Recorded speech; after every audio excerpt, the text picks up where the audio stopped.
നല്ല ആവി പറക്കുന്ന കഞ്ഞിയും അതിൻ്റെ കൂടെ നല്ല ഇടിയൻ ചക്ക തോരനൂടൊക്കെ ആയിക്കഴിഞ്ഞാൽ നല്ല അപ്പാര കോമ്പിനേഷനാണ്. ഇന്ന് നമ്മളിവിടെ ഉണ്ടാക്കിയിരിക്കുന്നത് ഈ ഒരു തോരൻ റെസിപ്പിയാണ്. ഇത്തിരി ഒന്ന് കുഴഞ്ഞു പോയെങ്കിലും നല്ല അടിപൊളി ടേസ്റ്റാണ്. ഇപ്പം കഞ്ഞിയൊക്കെ കുടിക്കാൻ ഇത് ധാരാളം മതി.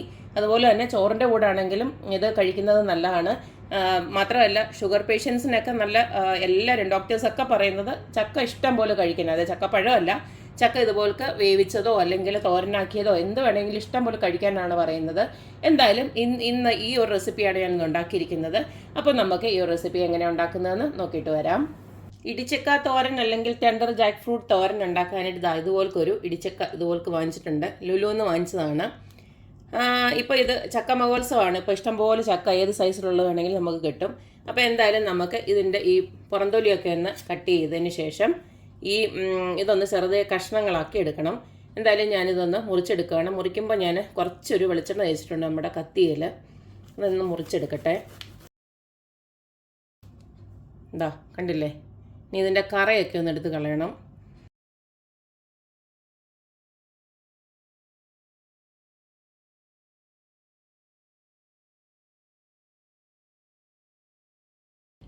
ഇപ്പം ഈ ഒരു രീതിയിൽ ഞാൻ ചക്കയെല്ലാം ഇതുപോലെ കാക്കി വെച്ചിട്ടുണ്ട്. അധികം മൂക്കാത്ത ചക്ക ആയതുകൊണ്ട് നമുക്കിതിങ്ങനെ തന്നെ ഇതെല്ലാം യൂസ് ചെയ്യാൻ പറ്റും. ഔട്ടർ കവറിങ് മാത്രം കളഞ്ഞാൽ മതി, ബാക്കിയെല്ലാം നമുക്ക് ഇതിനകത്ത് യൂസ് ചെയ്യാം. അപ്പോൾ ഇനി നമുക്ക് എളുപ്പത്തിന് വേണ്ടിയിട്ട് ഞാൻ ഇതൊരു നമ്മുടെ കുക്കറുണ്ടല്ലോ, പ്രഷർ കുക്കർ, അതിലോട്ട് ഞാനിതൊന്ന് മാറ്റുവാണ്. നമുക്ക് ഇതിനകത്തോട്ടിട്ട് ഇച്ചിരി മഞ്ഞൾപ്പൊടി ഉപ്പും ഇട്ടിട്ട് നമുക്കൊരു രണ്ട് വിസിലടിച്ചെടുത്ത് കഴിഞ്ഞാൽ ഇത് നല്ലതായിട്ട് വെന്ത് കിട്ടും. ഒത്തിരി അങ്ങ് വേവണ്ട. ഇത് പിന്നെ ഉണ്ട്, നമുക്കൊരു ഇച്ചിരി പ്രോസസ്സുണ്ട്. അപ്പം ഇതിങ്ങനെ ഒന്നാക്കി എടുക്കുകയാണ്. ഇതിലേക്ക് ആവശ്യത്തിനുള്ള ഉപ്പ് അങ്ങോട്ട് ഇട്ട് കൊടുക്കാം.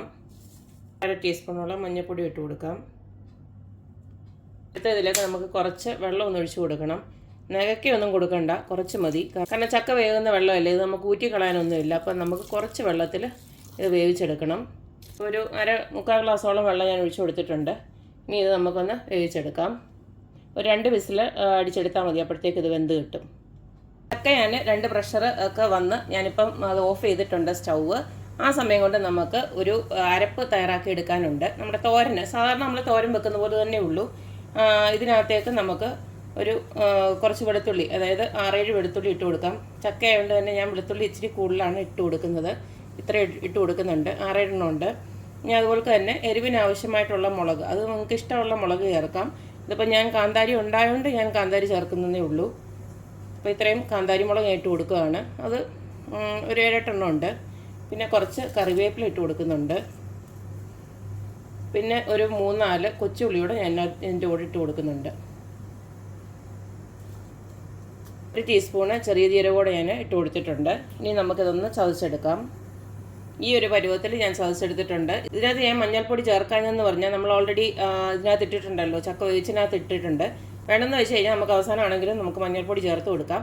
എന്തായാലും ഇത്രയും ഒന്ന് ആക്കി വെച്ചിട്ടുണ്ട്. നമ്മൾ നേരത്തെ വേഗം വെച്ചില്ലേ ചക്ക, അത് ഈ ഒരു പരുവത്തിൽ വെന്ത് കിട്ടിയിട്ടുണ്ട്. നന്നായിട്ട് തന്നെ വെന്ത് കിട്ടിയിട്ടുണ്ട്, കണ്ടില്ലേ? ഇതിനി നമുക്ക് ജസ്റ്റ് ഞാൻ അരപ്പരച്ച മിക്സി തന്നെ എടുക്കുകയാണ്. അതിലോട്ട് ജസ്റ്റ് ഒന്ന് കറക്കി എടുത്താൽ മതി. പൾസ് അടിച്ചങ്ങ് എടുത്തേച്ചാൽ മതി. ഒത്തിരി അരഞ്ഞു പോകരുത്. അരിഞ്ഞു പോയി കഴിഞ്ഞാൽ പിന്നെ നമ്മുടെ തോരെന്ന് പറയാൻ പറ്റത്തില്ല.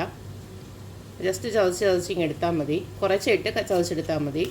ചക്കയെല്ലാം ഞാൻ ഇതുപോലെ കാക്കി വെച്ചിട്ടുണ്ട്. സത്യം പറഞ്ഞാൽ കുക്കറിനകത്തൊന്നും വേവിക്കേണ്ട യാതൊരു കാര്യമില്ലെന്ന് തോന്നുന്നു. കാരണം എളുപ്പം വേവുന്നതാണ്. 2 വിസിലടിച്ചപ്പോഴത്തേക്ക് നന്നായിട്ട് വെന്തു. പിന്നെ നമ്മുടെ മിക്സിയിലിട്ട് അടിക്കുന്നുണ്ട്, വലുതായിട്ട് അടിച്ച് പോകരുത്, കാരണം കുഴഞ്ഞു പോവും.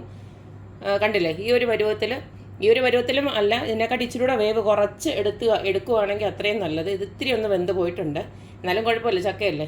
നമുക്ക് ഒരു തോരൻ പരുവത്തിൽ അങ്ങ് ആക്കി എടുക്കാം. ഇനി നമുക്ക് നേരത്തെ അരച്ച് വെച്ചിരിക്കുന്ന അരപ്പൂട് ഇതിൻ്റെ അകത്തോട്ട് നമുക്കൊന്ന് ഇട്ട് കൊടുക്കാം.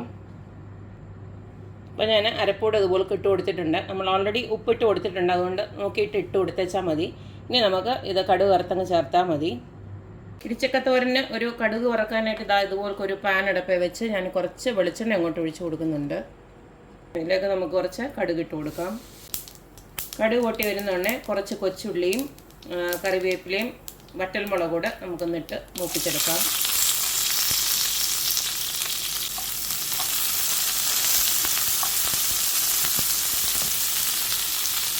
ഉള്ളിയെല്ലാം ഒന്ന് മൂത്ത് വന്നിട്ടുണ്ട്. നമുക്ക് ഈ സമയം നമ്മുടെ നേരത്തെ അരച്ചിരിക്കുന്ന അരപ്പും ചക്കയും എല്ലാം കൂടെ അങ്ങോട്ട് ഇട്ട് കൊടുക്കാം. കുറേശ്ശെ ഇട്ട് കൊടുത്ത് ഇളക്കി എടുക്കാം.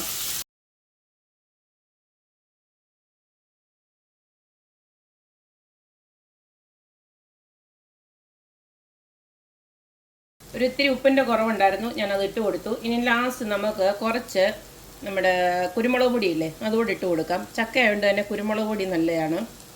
അത്യാവശ്യത്തിനുള്ള എരിവൊക്കെ ഉണ്ട്, അതുകൊണ്ട് കുറച്ചാണ് ഇട്ട് കൊടുത്തേക്കുന്നത്. അപ്പം നമ്മുടെ രുചികരമായിട്ടുള്ള ഇടിച്ചക്ക തോരൻ ഇവിടെ റെഡി ആയിട്ടുണ്ട്. തോരൻ ഇച്ചിരി ഒന്ന് കുഴഞ്ഞു പോയി, എന്നാലും കുഴപ്പമൊന്നുമില്ല, അടിപൊളി ടേസ്റ്റാണ്. നമ്മുടെ കഞ്ഞിയുടെ ഒക്കെ കൂടെ നല്ല അടിപൊളിയാണ്. കഞ്ഞിയുടെ കൂടെ മാത്രമല്ല, ചോറിൻ്റെ കൂടെ നല്ല ഇളക്കി കഴിക്കാനായിട്ട് നല്ല അടിപൊളിയാണ്. അപ്പോൾ ആരും ചക്കയൊക്കെ കിട്ടിക്കഴിഞ്ഞാൽ വെറുതെ കളയണ്ട. ചക്കയുടെ എല്ലാ പാർട്സും നമ്മൾ ആ ഒരു ഔട്ടർ കവറിങ് ഒഴിച്ചിട്ട് ബാക്കിയെല്ലാം നമ്മൾ യൂസ് ചെയ്യുന്ന കൂട്ടത്തിലാണ്. കണ്ടില്ലേ? അതും പ്രത്യേകിച്ച് നമ്മൾ ഇവിടെ നിന്നൊക്കെ കാശ് കൊടുത്ത് വാങ്ങിക്കാമെന്ന് പറഞ്ഞാൽ അന്യായ വില കൊടുത്തിട്ടാണ് വാങ്ങിക്കുന്നത്. അപ്പോൾ ഒട്ടുമേ കളയാൻ തോന്നത്തില്ല.